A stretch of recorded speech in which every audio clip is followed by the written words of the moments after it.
Bien-aimés, bonjour et soyez bénis, vous êtes bénis. Nous sommes bénis parce que la parole de Dieu est en nous. La parole de Dieu est une bénédiction. Elle est bénie, elle est Dieu en nous.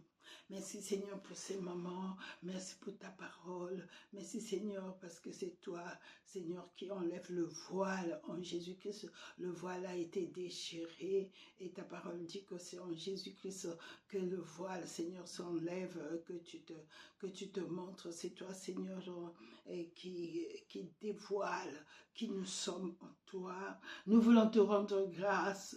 Seigneur, reçois nos actions de grâce, reçois nos louanges, reçois notre reconnaissance dans ton amour et ta bonté pour nous. Conduis-nous toujours et garde nos cœurs, Seigneur, en toi, car tu es la véritable joie, la véritable vie. Seigneur, c'est toi et nous voulons demeurer en toi.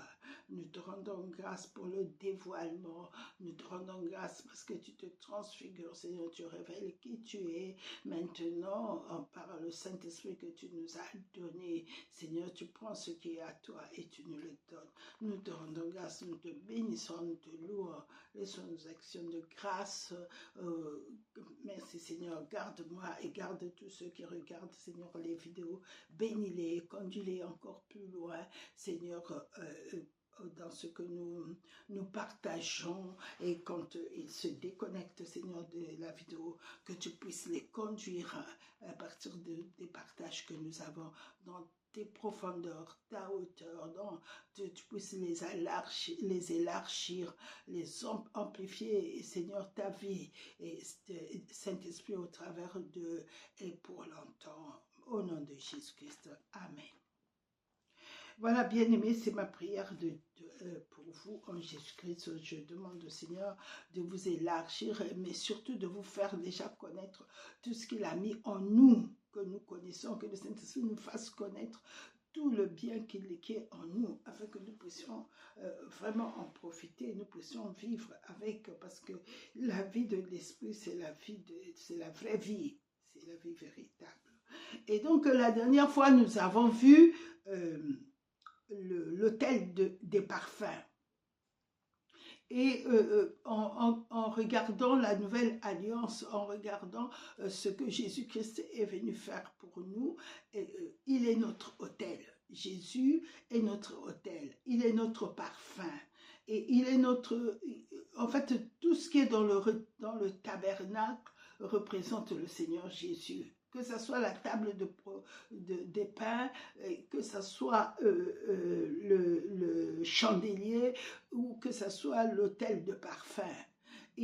À cette époque-là, ils ne savaient pas la révélation. Ils considéraient les instruments, ils avaient les choses visibles. Donc, leur esprit n'était pas encore sauvés, ils n'avaient pas encore eu le nouveau esprit, donc ils ne pouvaient pas voir le côté spirituel de ce que cela représentait pour beaucoup. Mais nous sommes dans le dévoilement du Seigneur Jésus-Christ. Et nous savons aujourd'hui que le temple, c'est Dieu, et que Jésus-Christ est son flambeau, et que Jésus-Christ et le Père sont un. Et maintenant, c'est la femme, l'épouse qui est le temple même, qui va être dévoilée, parce que en même temps, Dieu est temple, mais en même temps, il est la tête, en même temps, il y a le corps, il y a le temple et il y a le flambeau, qui est Jésus-Christ. C'est ce que nous voyons dans Apocalypse. Jean dit dans Apocalypse 21, il n'a pas vu le temple, mais il a vu, pourquoi? Parce qu'il était à l'intérieur, et il a vu que Dieu était le temple, et il a vu que Jésus était le flambeau. Et donc, quand nous comprenons ces choses, ça change notre état spirituel. Ça nous transforme au point où le Saint-Esprit peut nous projeter, nous amener déjà au moment où nous prions, nous pouvons aller dans le lieu secret, nous pouvons voir que tel Jésus est, tel nous aussi, nous sommes dans ce monde. Si le temple, Dieu est le temple, oh, il est dit, Dieu, le tabernacle de Dieu avec les hommes. Donc chacun de nous est un temple, chaque homme sauvé est un temple. Et donc nous voyons que cette même disposition qui est dans le grand temple, c'est la même disposition qui est en nous. Et donc la première chose vraiment que nous devons comprendre, c'est que Dieu a fait de nous un temple.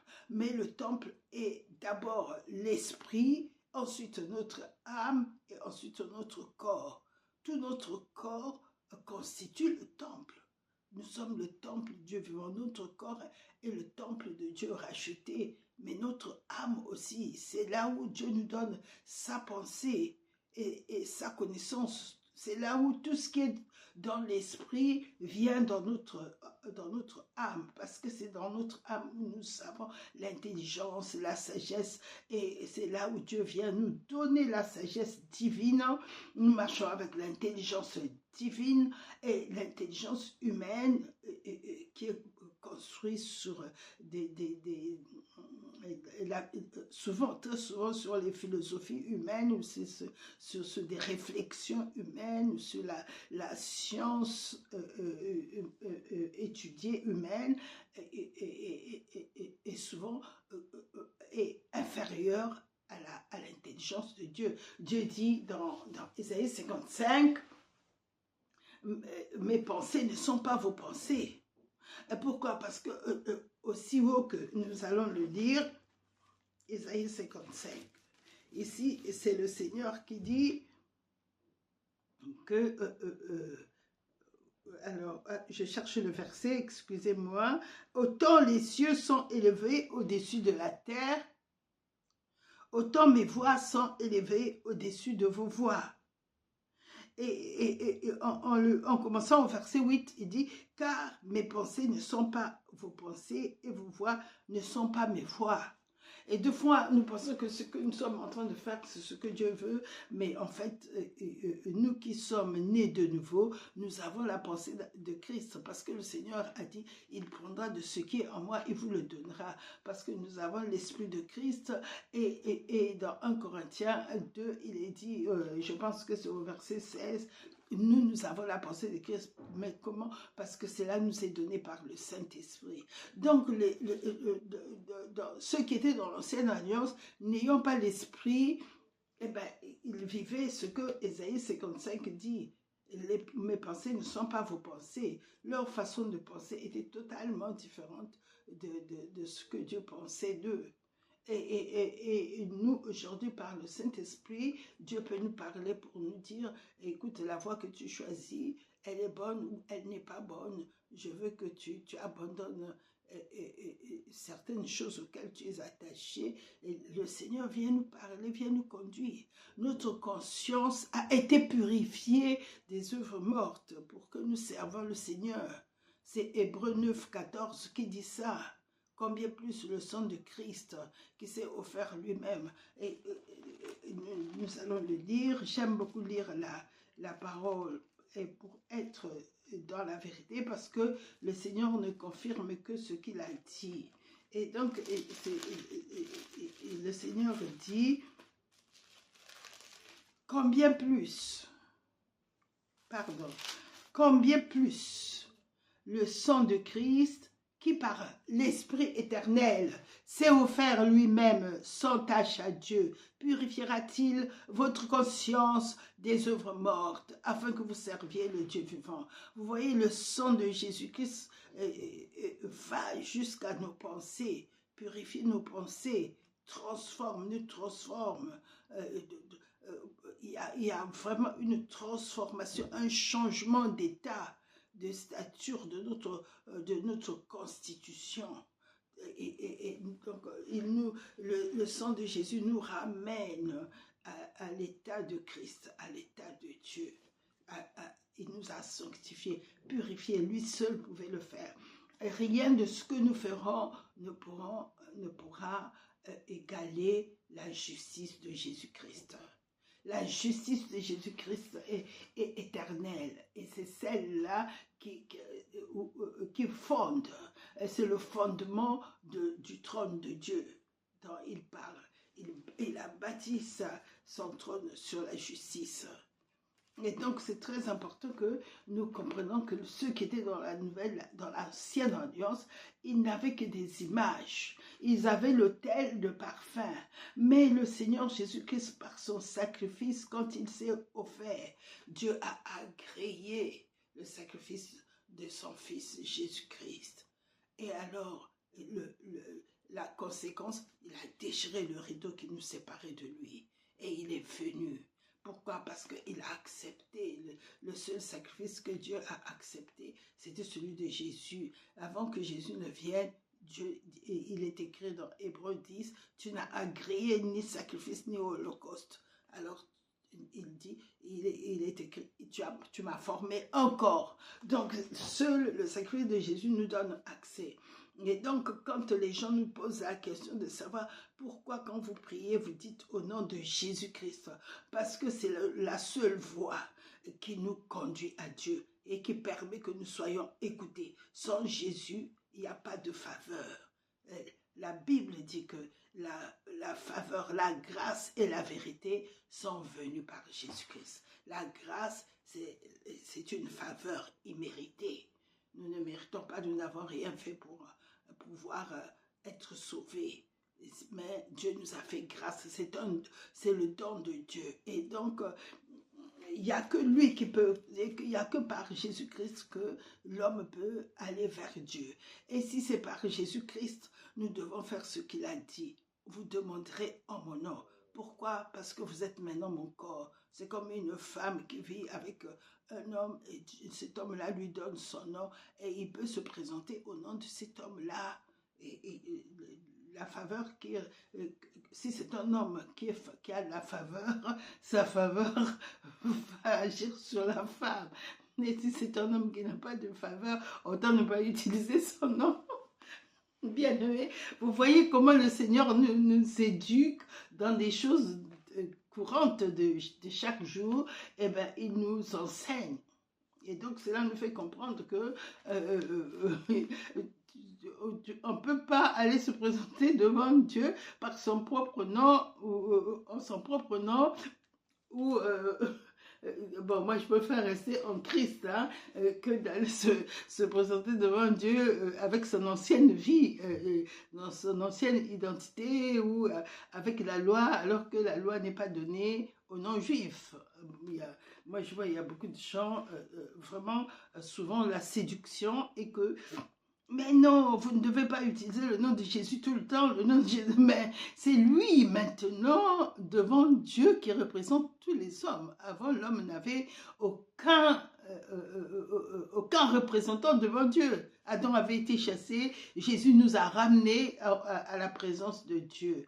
Et surtout, ce que nous devons savoir, dans la nouvelle alliance, c'est le véritable. Pourquoi? Parce que, comme la dernière fois, j'avais partagé avec vous, la loi a changé. On ne se présente pas plus devant Dieu comme dans l'ancienne alliance parce que le Seigneur a ôté le mur qui nous séparait de Dieu.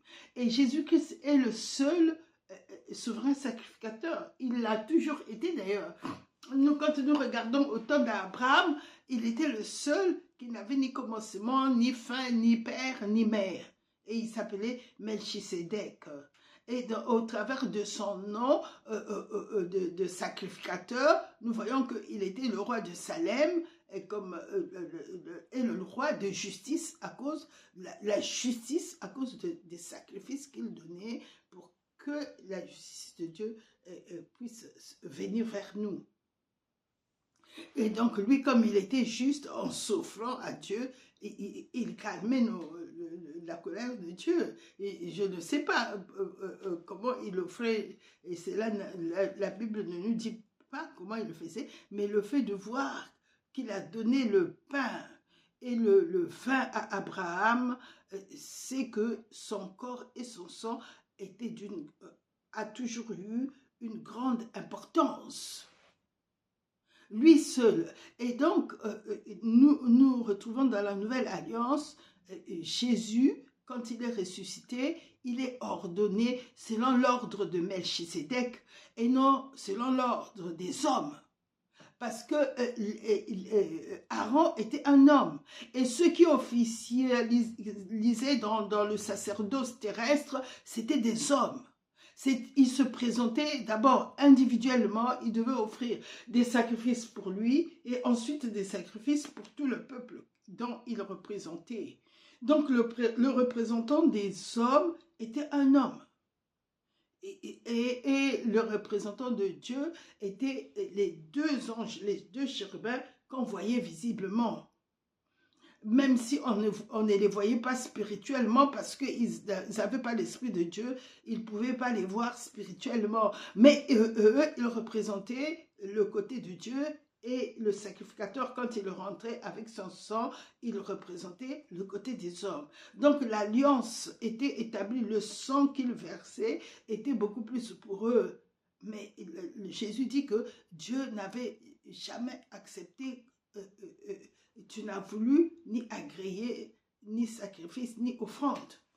Pourquoi? Parce que la justice n'était pas, le niveau de Dieu était trop élevé pour que les œuvres puissent atteindre le niveau de Dieu. Jamais les œuvres ne peuvent pas atteindre le niveau quand il y a le jugement. Il faut que le jugement soit ôté, alors Dieu peut agréer. Mais tant que le jugement était présent, la loi du péché et de la mort était là. C'était des sacrificateurs lévitiques, c'est-à-dire des sacrificateurs des hommes. Et ils offraient des sacrifices visibles des animaux. Dans l'ancienne alliance, le sacrifice est un animal.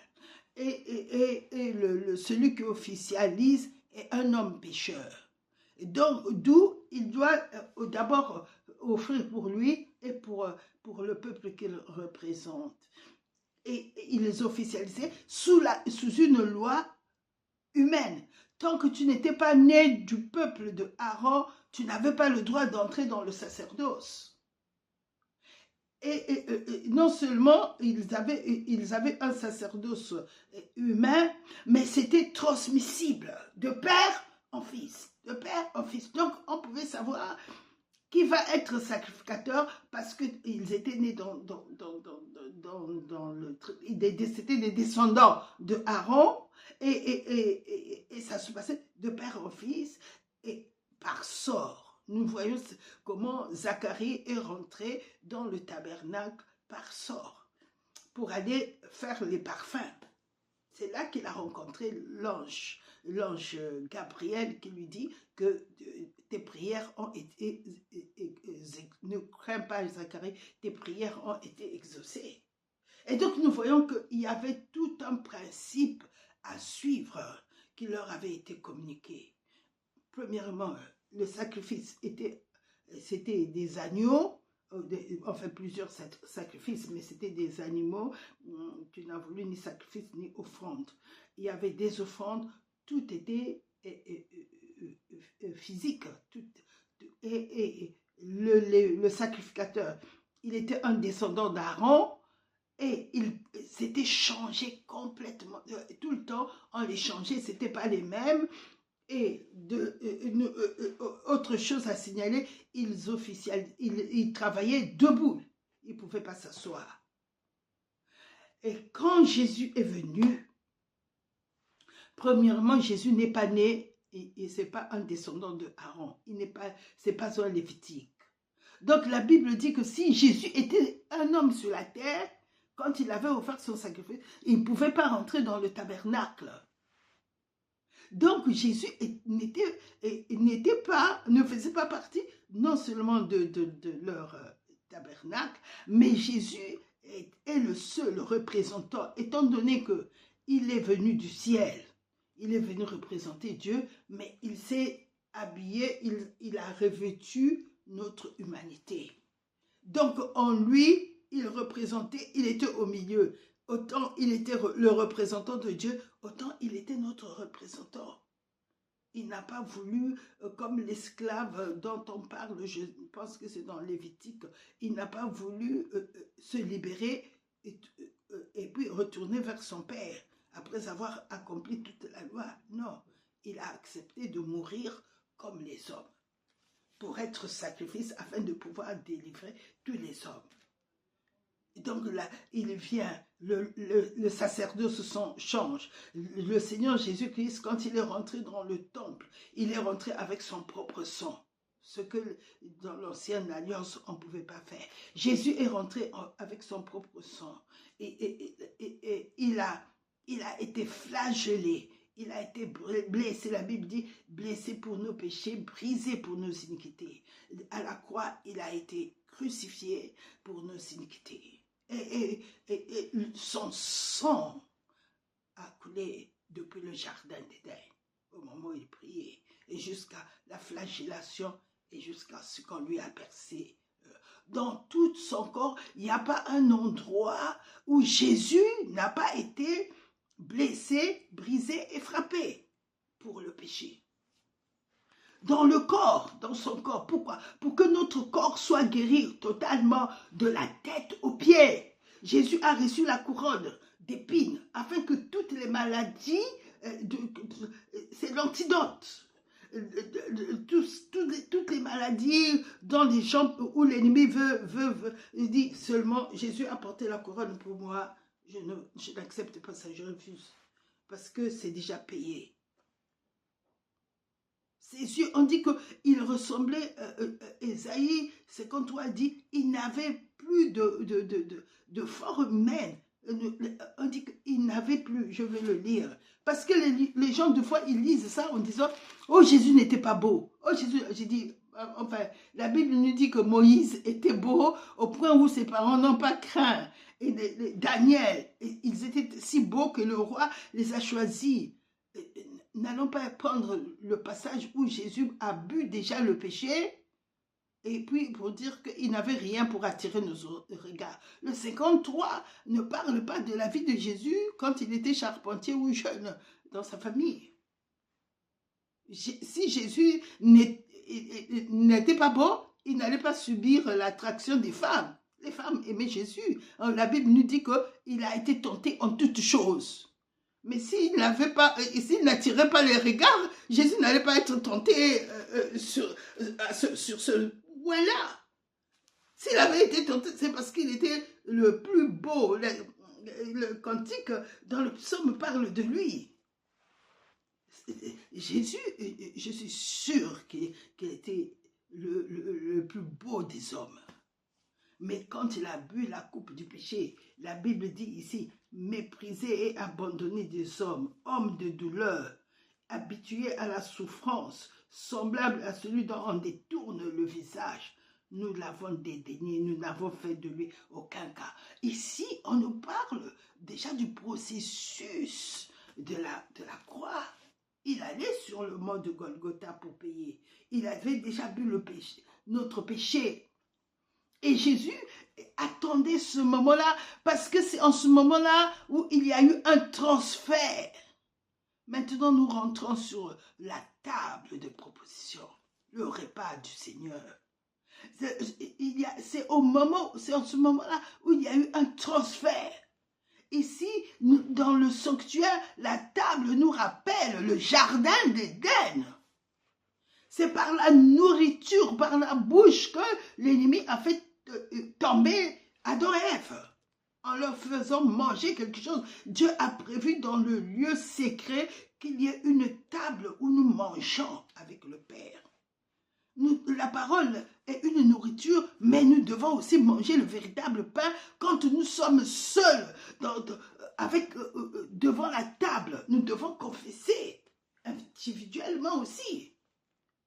Parce que c'est très important de penser que ce n'est qu'à l'assemblée que je vais aller chercher la table. Quand Adam et Ève, ils étaient seuls dans le jardin, l'ennemi leur a fait manger quelque chose. Et Jésus dit, j'attendais vivement ce moment de passer la Pâque avec vous. Parce que Jésus allait nous donner quelque chose de pur, de juste, de saint, son propre corps, sa propre chair. afin que nous le mangeons. Et en mangeant Jésus-Christ, le pain venu du ciel, nous soyons guéris. Jésus-Christ appelle la guérison le pain des enfants. Le pain des enfants. Je ne peux pas prendre, quand il était devant la syro-philistine, il a dit, je ne peux pas prendre le pain des enfants et le jeter au chien. Pourquoi? Parce que son corps est important. C'est par la bouche, la nourriture que l'ennemi a fait tomber, il a fait manger le fruit. Mais Jésus est le véritable fruit de vie, le pain de vie qu'il nous donne, avec qui nous a sauvés. Et Jésus, au moment, avant d'aller à la croix, et quand il était à table avec les disciples, c'est là où il a donné son corps. Son corps n'était pas encore souillé. Il n'avait pas encore bu le péché, et il prend ce corps juste et il nous le donne, il nous transfère sa justice. Au moment où ils sont en train de manger le pain, ils sont en train de manger le corps de Jésus. Jésus dit ceci dans Jean 6. Dans Jean 6, c'est vraiment très important que nous lisons ce que le Seigneur dit de son corps. Il dit ceci. Celui qui mange ma chair et qui boit mon sang a la vie éternelle, et je le ressusciterai au dernier jour. Car ma chair est vraiment une nourriture, mon sang est vraiment un breuvage. Rien que ce verset, ma chair est vraiment une nourriture, mon sang est vraiment un breuvage. Et il y a quelque chose, quand je l'avais lu pour la première fois, je me suis dit, je comprends pourquoi ces gens ont abandonné Jésus. Mais le Saint-Esprit, tu m'as rendu capable de ne jamais abandonner. Au contraire, c'est avec plaisir que je mange le corps de Christ et que je bois son sang, le sang de Jésus-Christ.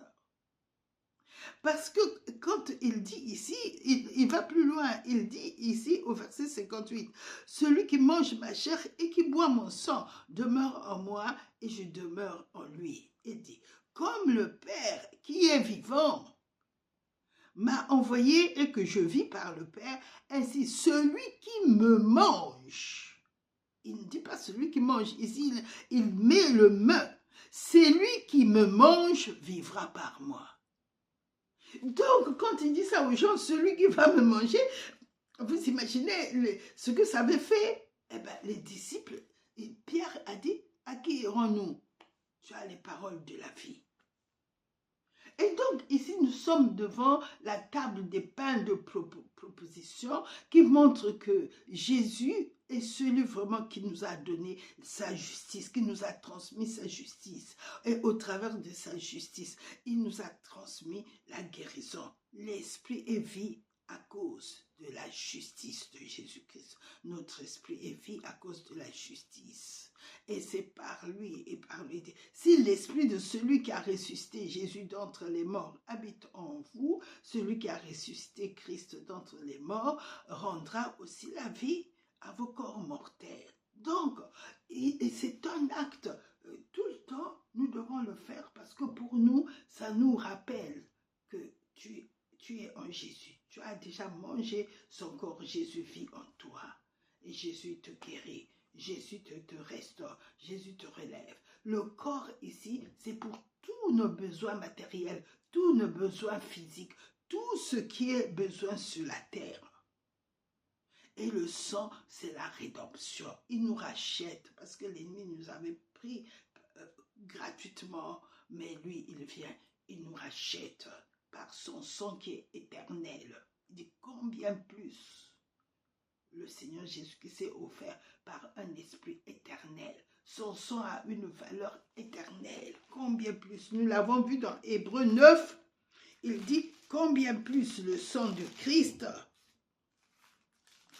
qui s'est offert, combien plus le sang de Christ qui par l'esprit éternel s'est offert à Dieu lui-même, sans tâche à Dieu purifiera-t-il notre conscience des œuvres mortes? Ils étaient obligés de brûler au moment où on faisait l'offrande, où on faisait des sacrifices, de brûler les parfums. Mais Jésus est notre parfum.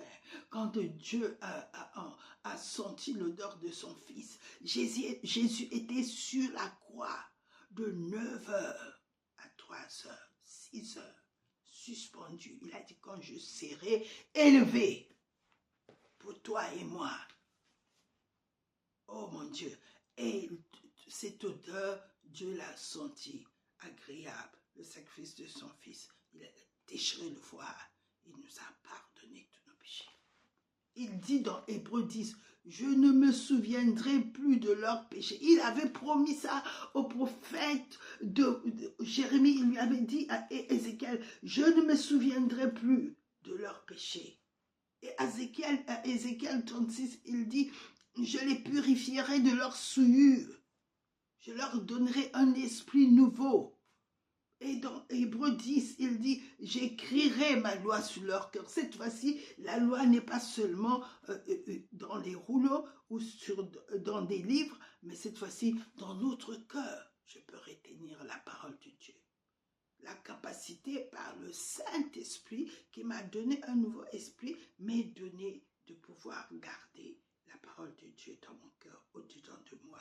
C'est cette parole-là qui est esprit et vie, qui est vivante, agissante, plus tranchante qu'une épée quelconque à 2 tranchants, pénétrante, elle sépare âme et esprit, jointure et moelle, elle est juge des sentiments et des pensées du cœur.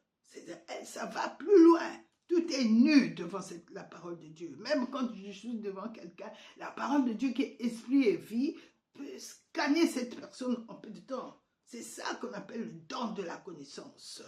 Quand l'esprit veut te montrer, il t'ouvre les yeux, tu commences à voir même ce que la personne fait. Oui, et après, il peut te donner aussi l'esprit de la parole de la sagesse. Que Dieu dit qu'il va faire ça, et te montrer pleinement. Il m'est arrivé, je dors, puis je vois des gens, ils sont en train de parler de moi au téléphone. Mais je dis, mais Seigneur, c'est faux. Et j'ai compris que là, c'était le don de la connaissance. Le Seigneur, il dit, il connut qu'ils étaient en train de penser ceci. C'est bien de vivre dans l'esprit, bien-aimé. Combien c'est merveilleux, bien-aimé. Il y a des choses que naturellement nous ne pouvons pas. L'esprit nous vient en aide. Il a été envoyé parce que Jésus était avec les disciples tout le temps. Mais le Seigneur dit qu'il vous est avantageux que je m'en aille. Parce que quand l'Esprit va venir, il est plus grand que moi. Mon Père est plus grand que moi. Il parlait du Saint-Esprit. C'est son Père, c'est lui qui l'avait engendré. Et c'est lui qui nous a engendrés en Jésus. C'est notre Père.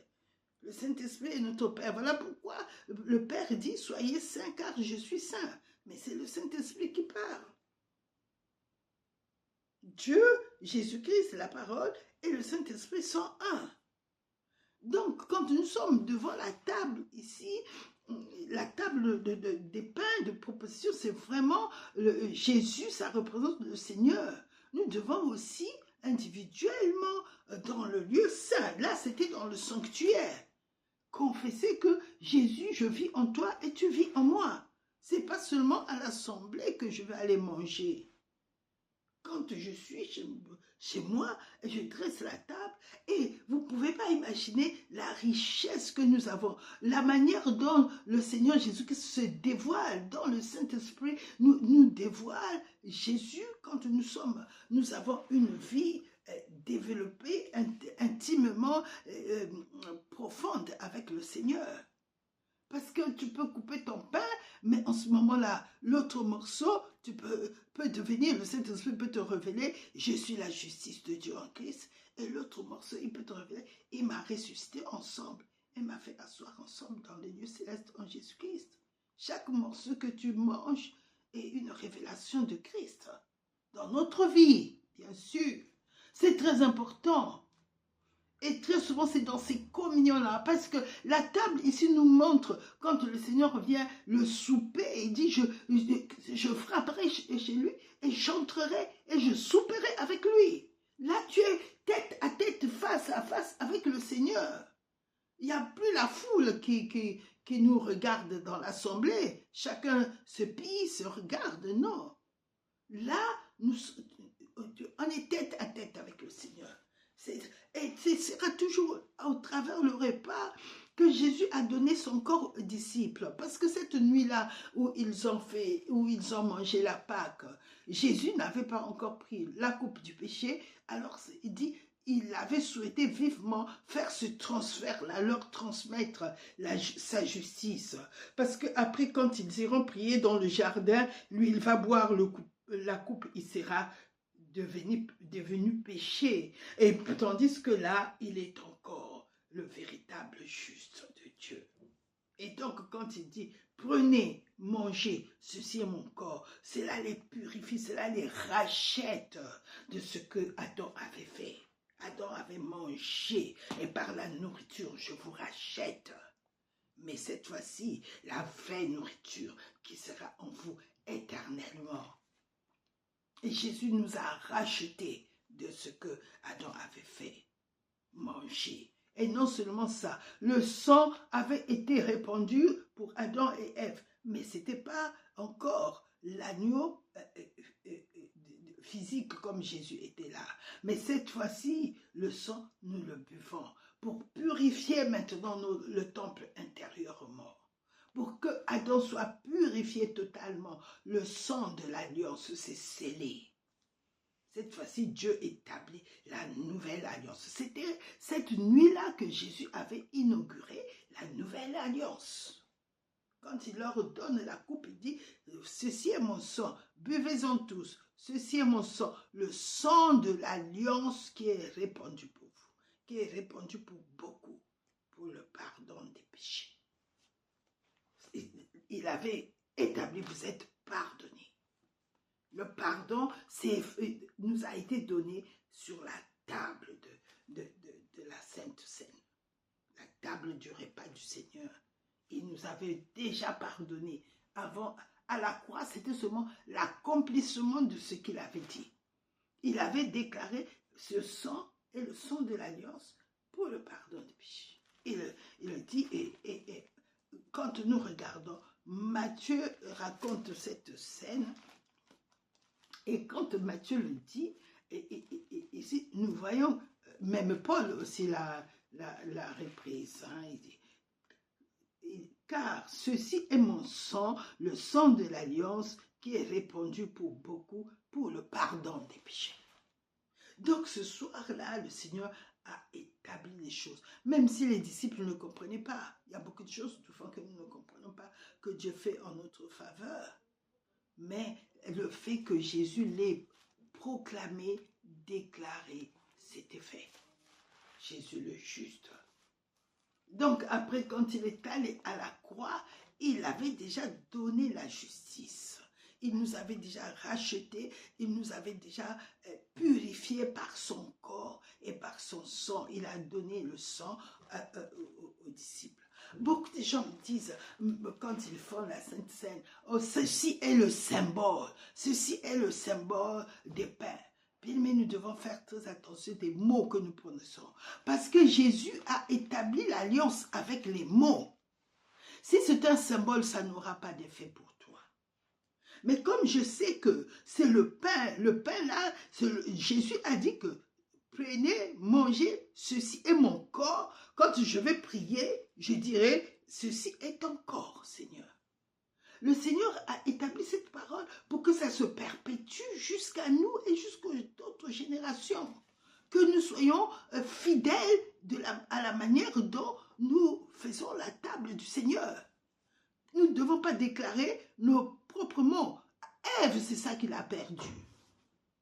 Nous mangeons de tous les arbres, mais il a dit, si vous le mangez de peur. Elle a ajouté de peur. De l'intelligence, il peut venir beaucoup de choses, bien aimés. Mais nous devons faire très attention de ne ni ajouter à ce que Jésus a dit, ni enlever.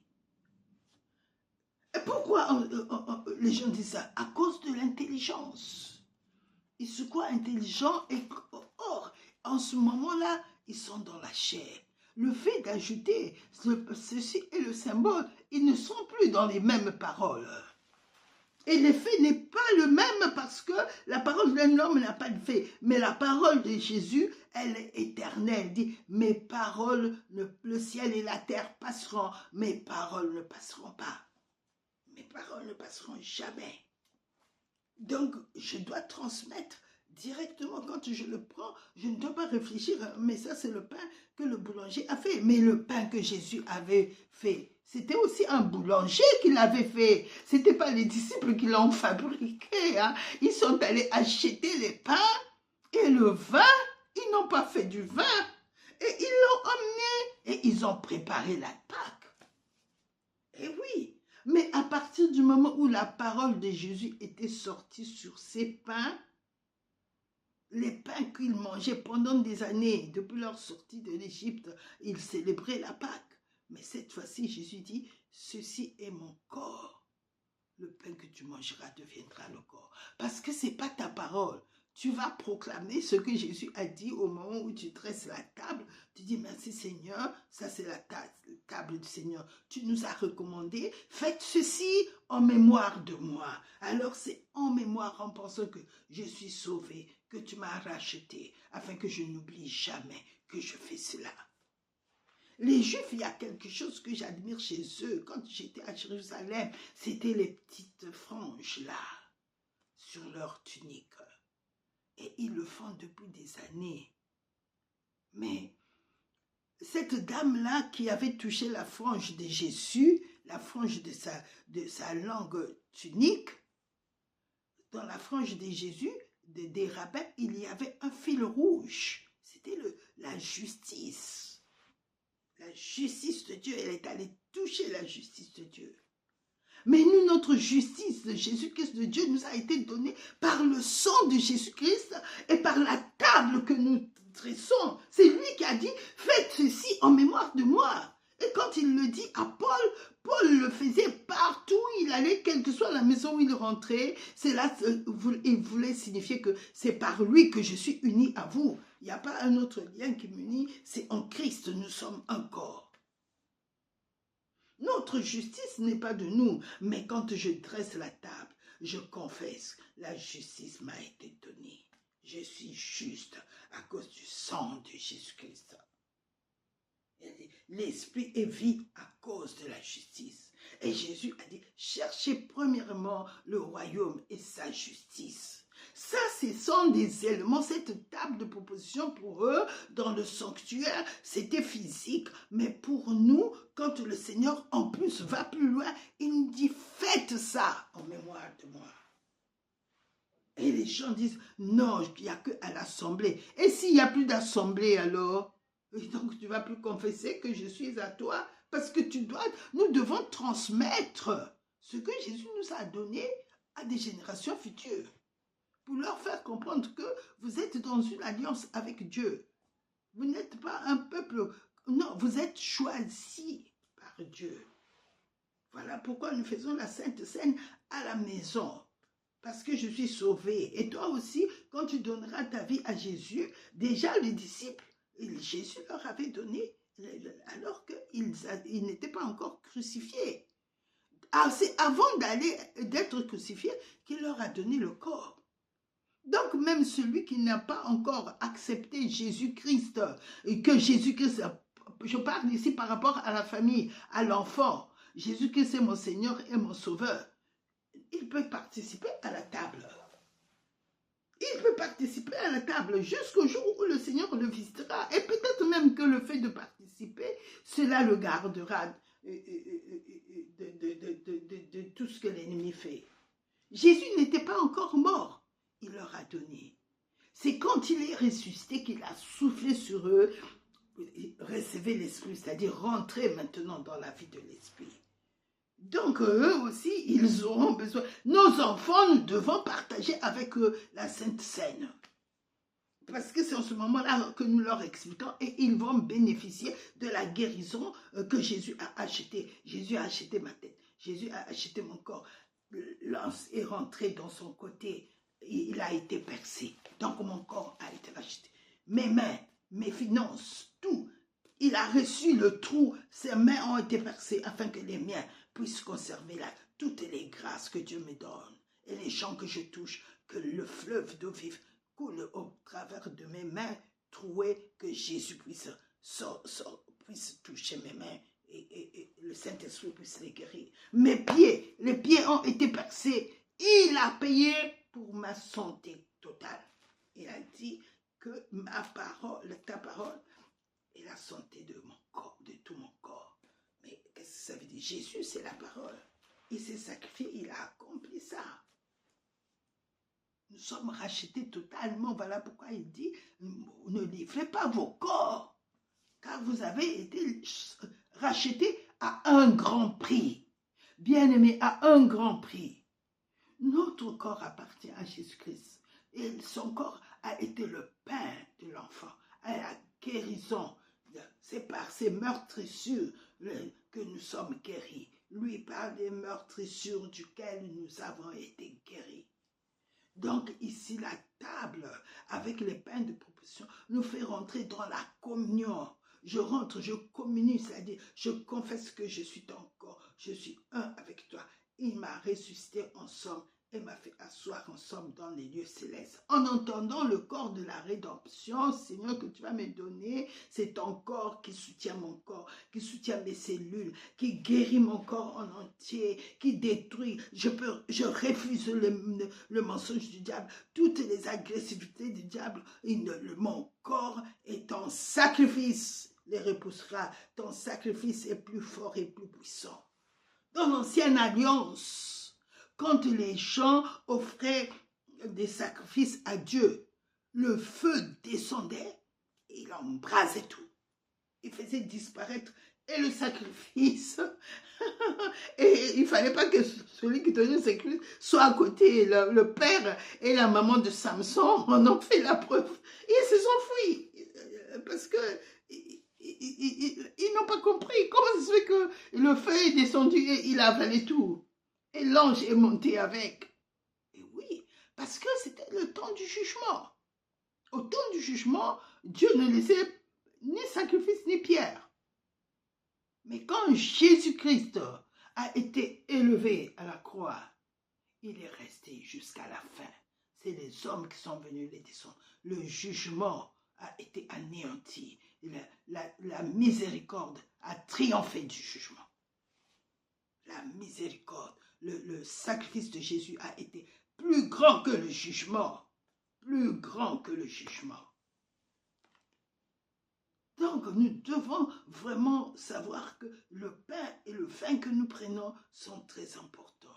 Eux, ils ne pouvaient pas boire le sang des animaux qu'ils offraient. Nous, Jésus nous a donné son sang, nous a donné sa justice, nous a transmis sa justice est en nous. Il est venu s'incarner en nous quand nous avons donné notre vie à Dieu totalement et pleinement. Abraham avait bu le sang et le pain. Mais nous avons le véritable. Nous sommes dans le véritable en Jésus-Christ. Donc quand je prends le pain, la Bible dit, et je suis dans le véritable en son Fils Jésus-Christ. N'appelle pas ça des symboles, c'est le véritable que tu es en train de prendre. Tu es maintenant en esprit. C'est parce que les gens vivent dans la chair, alors l'intelligence des 5 sens les poursuit. Mais quand tu es dans l'esprit, tu ne peux même pas avoir une pensée comme ça.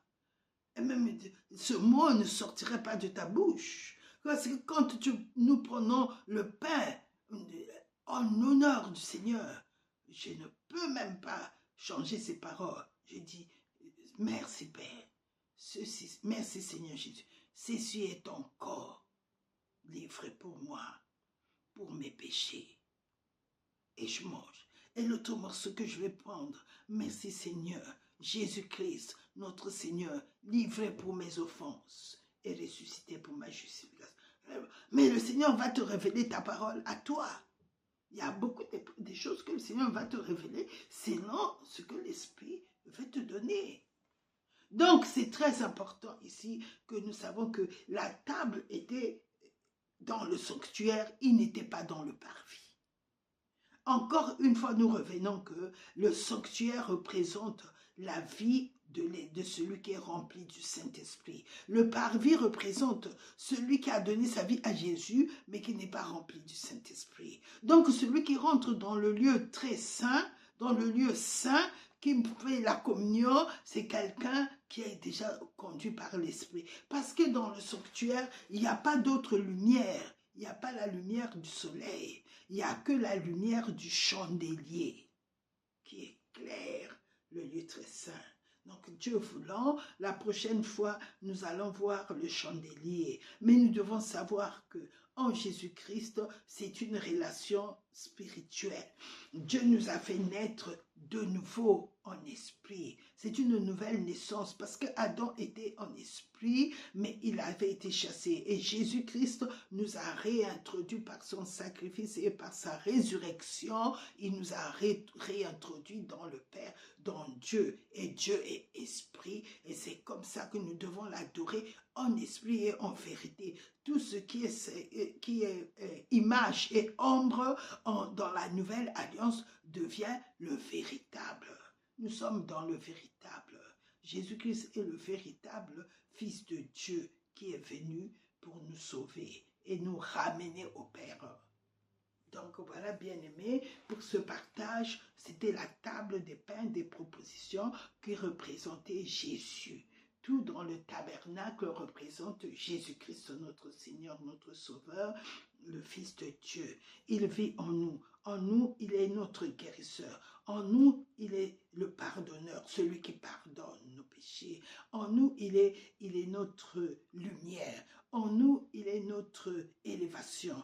En nous, il est notre gloire. En nous, il est l'amour du Père qui nous aime. En nous, c'est infiniment tout ce dont nous avons besoin. Il est « je suis la lumière ». Je suis celui qui te garde. Je suis le Dieu infiniment, nous pouvons citer son nom, ce qu'il est pour nous.